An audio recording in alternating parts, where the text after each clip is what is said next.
Hi, I'm Howie Silberger. I want to wish everybody a happy Chanukah.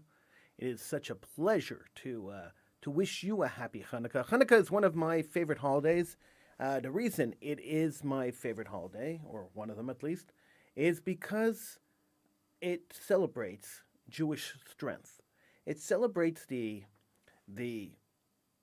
winning of the Jewish people, the the victory, the rededication of the Holy Temple.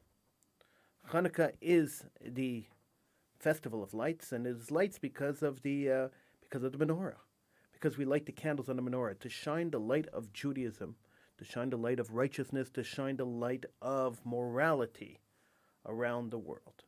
And this is why I love Hanukkah. There is a question I ask every Hanukkah. It's a question that I ask on my show every single year. And I don't know if I'll be asking it this year. Maybe. In a COVID year, it might be an idea to ask these kind of questions. So I might be asking this question this year.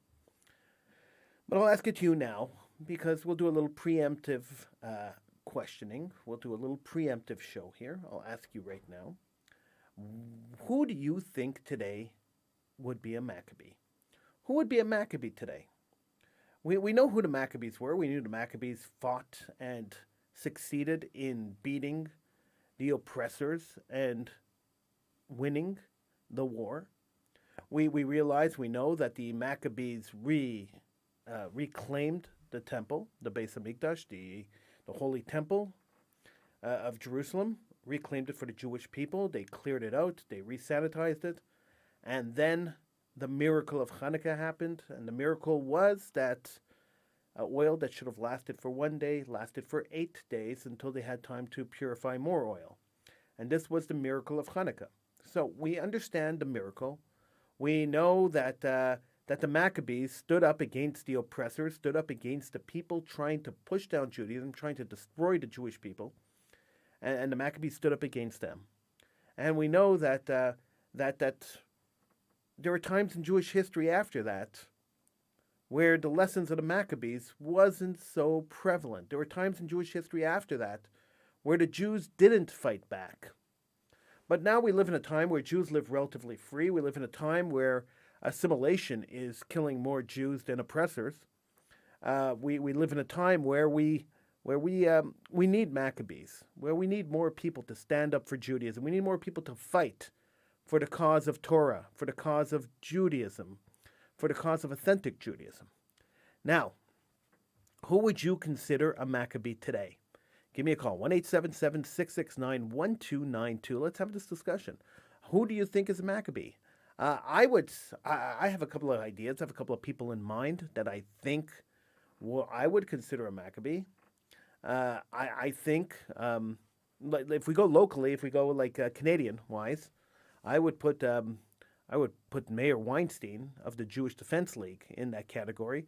Here is a man who spends his time defending Jews. Here's a man who spends his time fighting for the state of Israel, fighting for Judaism. I would consider him a Maccabee of today. I would consider Bibi Netanyahu a Maccabee. I think that Bibi Netanyahu has outlived his usefulness as Israeli prime minister. But at the same time, in the time he has been a prime minister, he has been a strong and unbelievable supporter of Jewish Israel and of the rights of Jews in Israel and around the world. He has been a warrior for Israel, and I think he fits into that category. I would also go with the Israeli Defense Forces, every member of the Israeli Defense Force fighting to defend the Jewish people, the state of Israel and the Jewish people. These people are Maccabees today. Who would you consider a Maccabee? Is there anybody that in your world, in your universe, that you would say is a Maccabee? I ask this question every year. I don't really get very many answers. Not too many people call in and suggest people who are Maccabees today, because the truth is that the word activism is a dirty word today, and that's really the truth. Years ago, and I still own it, I registered the domain name jewishactivist.com. It's still mine. I still own it. And I used to call myself a Jewish activist.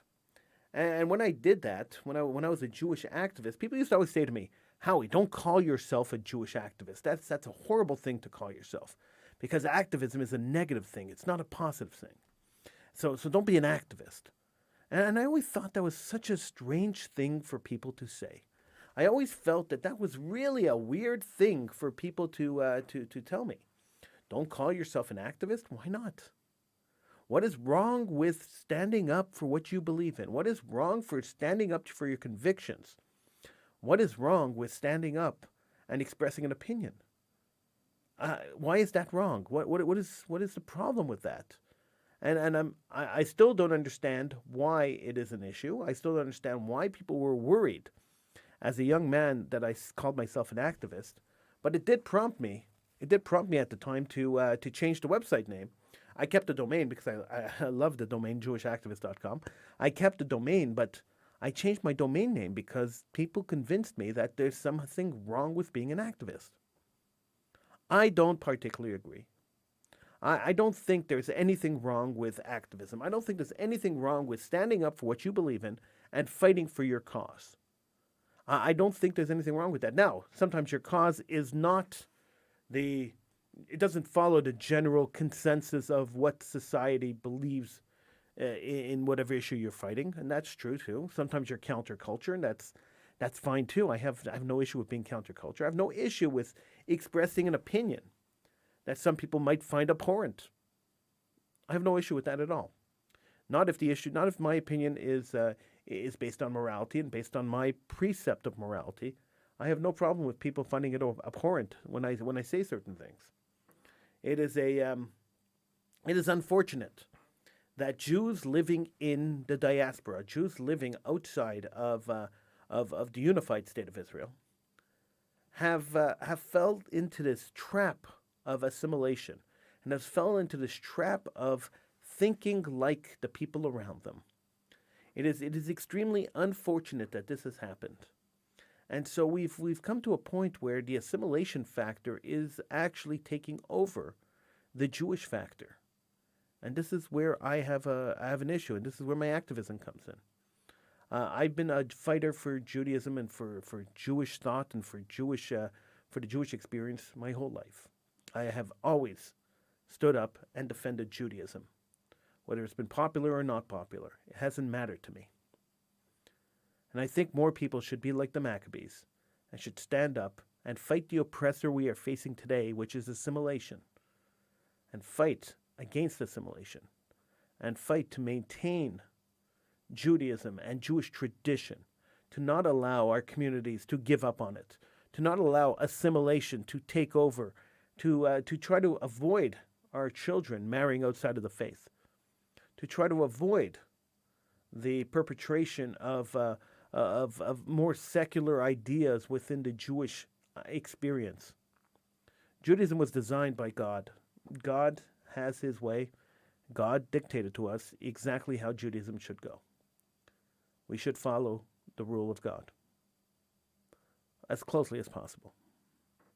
That's the way I feel. It's the way I've always felt. That is the way my expression, that's the way I've expressed myself for all the years. So I'm wishing you and yours and I wish everybody in the Jewish community a very happy Chanukah.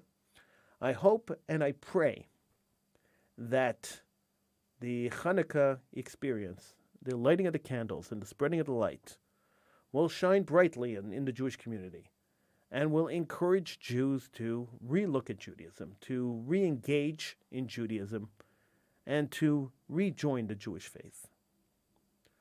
I wish you and yours a happy Chanukah, and I'd love to hear who you think a Maccabee is. So give me a call, 1-877-669-1292. You can push extension 1 and leave a message and tell me who you think a Maccabee is. We'll be discussing this on the show tomorrow night on Sunday, and I'd love to hear who you think a Maccabee is today. So call the line and leave a message, and I would be more than happy to maybe play your message tomorrow or at least convey your ideas during the show tomorrow. We have a lot more to talk about tomorrow, too. We're not only going to talk about Chanukah tomorrow night. We're going to talk about COVID. There's a lot of things going on with COVID that we should be discussing. and a whole lot more. So tune into the Howie Silberger Show tomorrow night at 7:30, between 7:30 and 8 o'clock. Well, we'll be on longer than that, but the show will start around 7:30ish. So tune in around 7:30ish for the Howie Silberger Show, where we'll be discussing Chanukah, we'll be discussing COVID, and a whole lot of other things. Until then, I wish you and yours a happy Chanukah. Feel free to call the line, line 1-877-669-1292. Leave me a message and tell me, well, press extension 1 and leave me a message and tell me, who do you think is a Maccabee today? So until tomorrow night, I wish you a good night and a happy Chanukah. Take care.